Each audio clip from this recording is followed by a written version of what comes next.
Good morning students. आज हम 11th history का सेकंड लेसन लेखन कला और शहरी जीवन के बारे में सेकंड लेक्चर है इसका।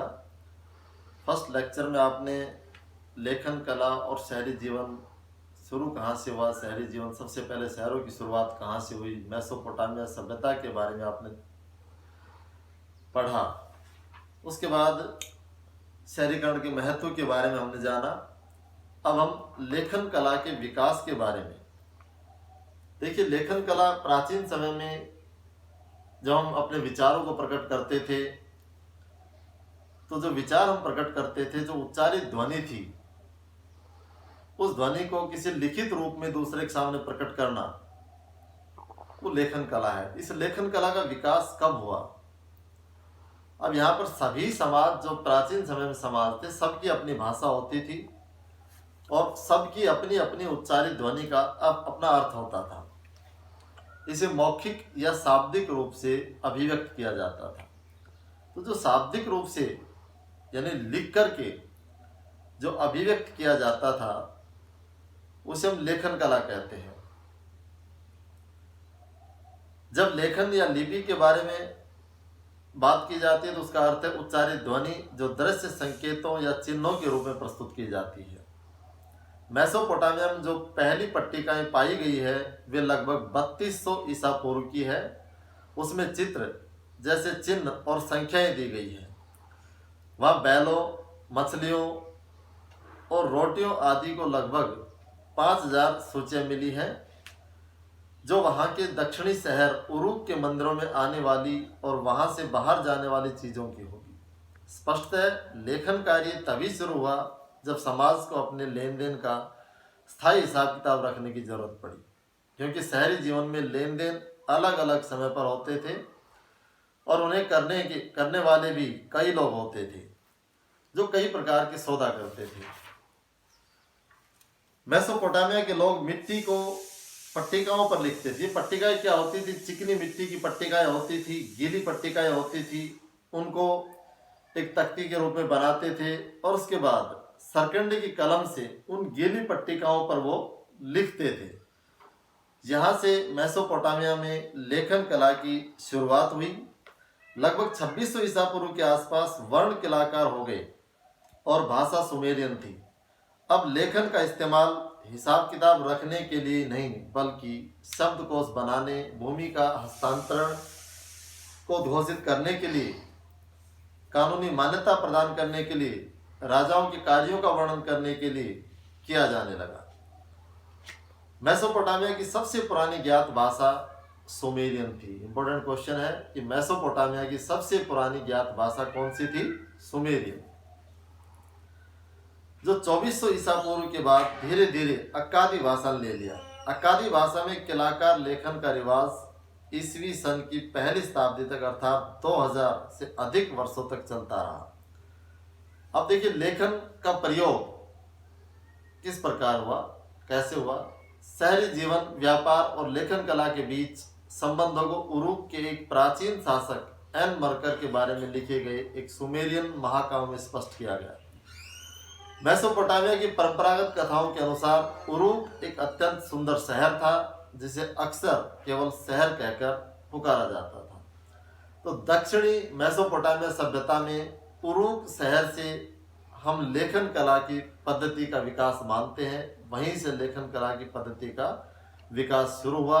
तो आरंभ में तो हमने देखा कि जो लेखन पद्धति का विकास हुआ वो व्यापार के माध्यम से हुआ, कि व्यापार की वस्तुएं को लिखने के लिए, उनको याद रखने के लिए। लेकिन बाद में धीरे धीरे इसका इस्तेमाल शब्दकोश बनाने के लिए, भूमि के हस्तांतरण का कानूनी मान्यता के लिए और राजाओं के कार्यों का वर्णन करने के लिए, आम जनता के लिए भी इसका प्रयोग किया जाने लगा।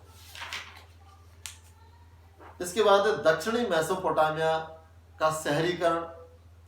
अब यहाँ पर देखिए 2 पॉइंट है, मंदिर और राजा।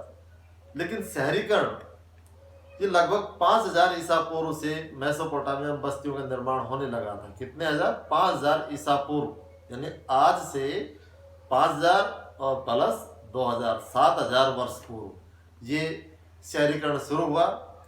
शहरीकरण मुख्य रूप से जो माना जाता है वो दो रूप से विकसित हुआ, एक तो मंदिर के रूप में और दूसरा व्यापार के केंद्र के रूप में, लेकिन तीसरा है कि शाही शहर के रूप में विकसित हुआ।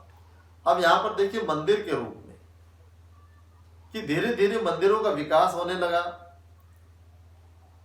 बाहर से आकर बसने वाले लोग अपने गांव में कुछ चुने हुए स्थानों पर या मंदिरों को बनाना, उनका पुनर्निर्माण करना शुरू किया। सबसे पहला ज्ञान मंदिर एक छोटा सा देवालय या कच्ची ईंटों का बना हुआ था, लेकिन बाद में धीरे धीरे पक्की ईंटों के ऊंचे ऊंचे मंदिर बनाए जाने लगे। उसके बाद मंदिरों में जैसे लोगों की आस्था बढ़ने लगी, मंदिरों के चारों ओर लोगों की भीड़ लगने लगी, वहाँ पर दूसरे क्रियाकलाप जो गांव से वस्तुएं उस मंदिर के परिसर में लाई जाने लगी और वो एक व्यापार का भी केंद्र बन गया। लोग विश्वास करते थे, आस्था में विश्वास करते थे, मंदिरों में पूजा करते थे और दिन प्रतिदिन मंदिरों की जो आस्था बढ़ती गई, लोगों की भीड़ वहाँ बढ़ती गई, आसपास लोग बसने शुरू हो गए और धीरे धीरे करके उन्होंने शहरों का एक रूप ले लिया। इसी प्रकार से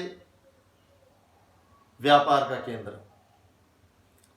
कि जहां पर गांव में उत्पादित वस्तुओं को बेचने के लिए कोई एक जगह निश्चित हुई, उस जगह पर जाकर लोग वस्तुओं खरीदते थे और बेचते थे। धीरे धीरे वहां छोटी छोटी मंडियां लगने लगी, फिर धीरे धीरे वहां पर लोग बसने लग गए। जो वहां पर मंडियों में काम करते थे वो वहीं बस गए और इस प्रकार धीरे धीरे कई वर्षों में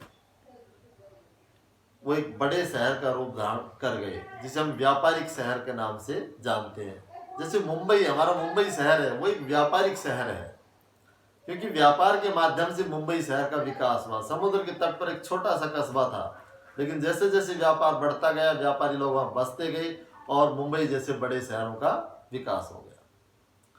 तीसरा है शाही शहर। शाही शहर है कि राजा महाराजा जब भी युद्ध करने के लिए निकल जाते थे तो वो एक स्थान पर जहाँ पड़ाव डालते थे, अपनी सेना के साथ पड़ाव डालते थे, वहां पर वो उन्हें सभी चीज़ों की आवश्यकता होती थी। बाहर से आने वाली वस्तुएं, बाहर उत्पादित होने वाली वस्तुएं, खाने पीने की सामग्री, और वहां से जब वो जाते तो उस स्थान पर कुछ अवशेष छोड़ जाते थे और वहां कुछ लोग जाकर रह जाते थे। वो धीरे धीरे एक बस्ती का रूप धारण करने लगे और धीरे धीरे एक शहर का निर्माण हुआ वहां पर।